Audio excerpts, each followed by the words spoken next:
एक कहावत है, जमीन जिसकी देश उसका। तमिलनाडु में इस कहावत को सही साबित होते हुए देखा जा सकता है। दरअसल तमिलनाडु का एक गांव है, तिरुचिरापल्ली। इस गांव का एक गरीब किसान राजगोपाल बेटी की शादी के लिए अपनी जमीन बेचने के मामले में तहसील गया था। वहां जाकर उसे पता चला कि ये जमीन उसकी नहीं है, बल्कि गांव की पूरी जमीन पर वक्फ बोर्ड का कब्जा है। कमाल ये देखिए, गांव में 1500 साल पुराना मंदिर है और उस मंदिर की भी जमीन है, लेकिन उसकी जमीन पर भी वक्फ बोर्ड का दावा है कि जमीन वक्फ की है। यानी इस्लाम को अरब में आए 1400 साल और भारत में आए करीब 1000 साल हुए, पर 1500 साल पुराना मंदिर भी वक्फ की संपत्ति हो गया। इसमें कोई आश्चर्य ना करे, मामले को समझे और अभी सुधार की मांग करे, क्योंकि ये सिर्फ एक गांव का मामला नहीं है, बल्कि अकेले त्रिची जिले में कम से कम 6 ऐसे गांव हैं जिन्हें वक्फ बोर्ड ने अपनी संपत्ति घोषित किया हुआ है। नमस्कार दोस्तों, मैं राजीव चौधरी। मार्च 2022 सांसद नायब सिंह सैनी ने लोकसभा में वक्फ बोर्ड की सारी जमीन का ब्यौरा ऑनलाइन प्रणाली से सार्वजनिक करने की मांग को उठाते हुए कहा था कि इससे ये पता चल जाएगा कि कहां कहां किस राज्य में वक्फ बोर्ड के पास कितनी संपत्ति है। साथ ही लोकसभा में वक्फ एक्ट 1995 के वक्फ संशोधन एक्ट 2013 की तरफ ध्यान देने की सिफारिश भी की थी।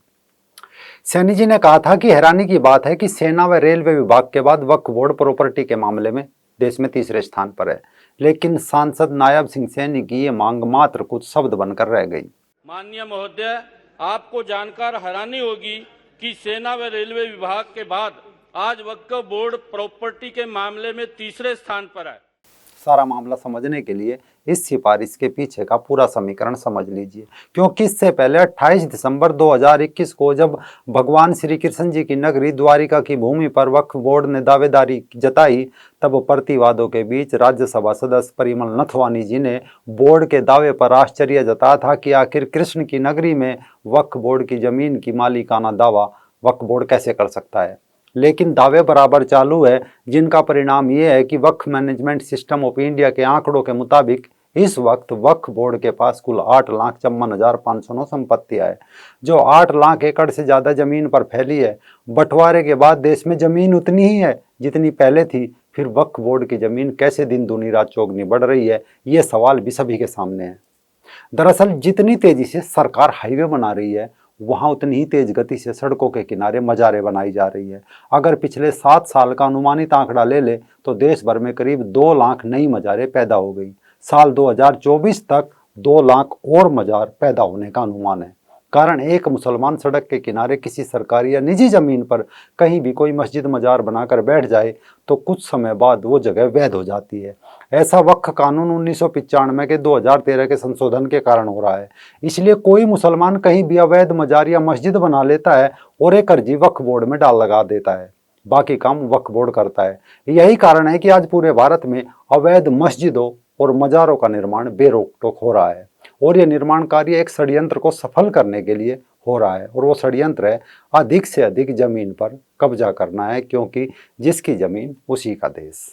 इसी साल जुलाई 2022 में खबर आई थी कि उत्तर प्रदेश सिया सेंट्रल वक्फ बोर्ड की मिलीभगत से लखनऊ के एक शिवालय को वक्फ संपत्ति के रूप में दर्ज करवा लिया है, जबकि साल 1862 के राजस्व रिकॉर्ड में हिंदू शिवालय दर्ज है और यह वक्फ बोर्ड 1908 में बना था, लेकिन फिर भी जमीन वक्फ की हो गई।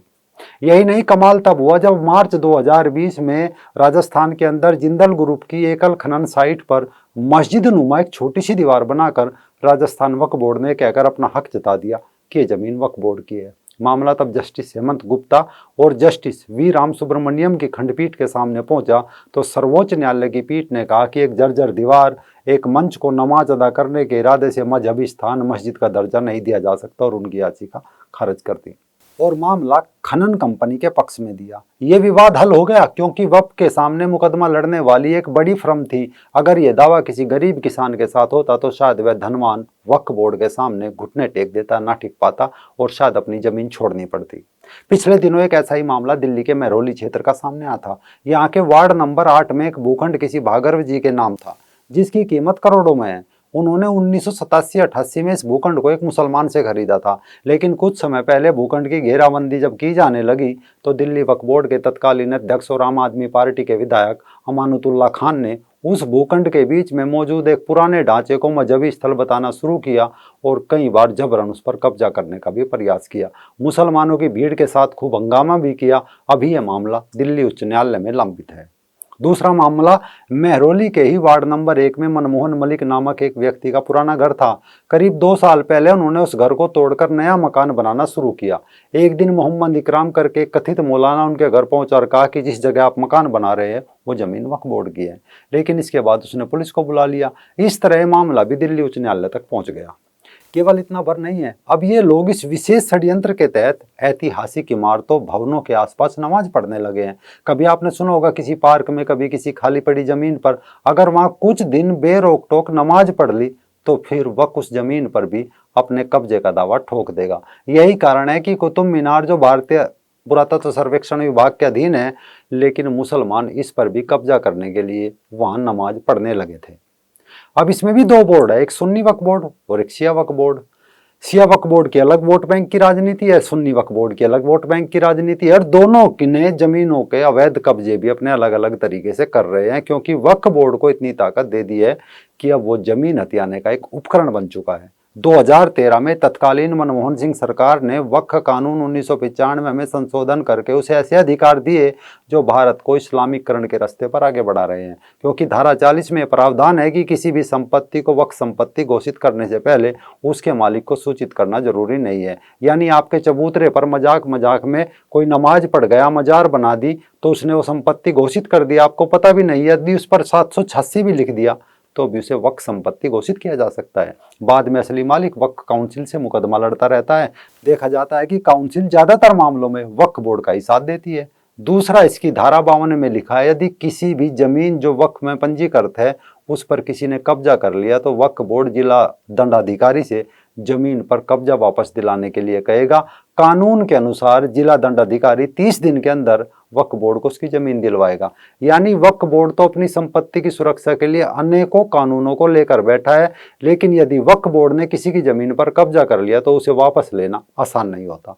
इसे आसान शब्दों में ऐसे समझे, अगर आपकी जमीन को वक्फ बोर्ड ने अपने कागजों में अपने नाम लिख लिया तो वो संपत्ति उसकी, और जो संपत्ति वक्फ बोर्ड के पास चली गई वो आपकी हो ही नहीं सकती। इसे एक किस्म का ब्लैक होल भी कहा जा सकता है, जो इसके अंदर गया वो इसका हो जाता है। अगर इस कानून को जल्दी समाप्त नहीं किया गया तो ये कानून ही देश में शरीयत की राह आसान करेगा, क्योंकि पटवारी यानी लेखपाल थोड़े से पैसों के लालच में शायद किसी की भी जमीन को वक्फ बोर्ड की जमीन दर्शा देगा और असली मालिक सालों साल मुकदमा लड़ता रह जाएगा। आज तमिलनाडु के हिंदू बाहुल गांव पर वक्फ ने अपना दावा ठोका है, कल शायद जब देश की जमीन का एक बड़ा हिस्सा इनके हाथ में आ जाएगा तब ये देश पर भी दावा ठोक देंगे, क्योंकि ये जान गए हैं कि हमारे लचीले संविधान से इनकी शरीयत हुकूमत का मार्ग आसान होगा। क्योंकि कहावत है ना, जिसकी जमीन उसी का देश। आज इनका शिकार तमिलनाडु के किसान है, कल आपका भी नंबर हो सकता है।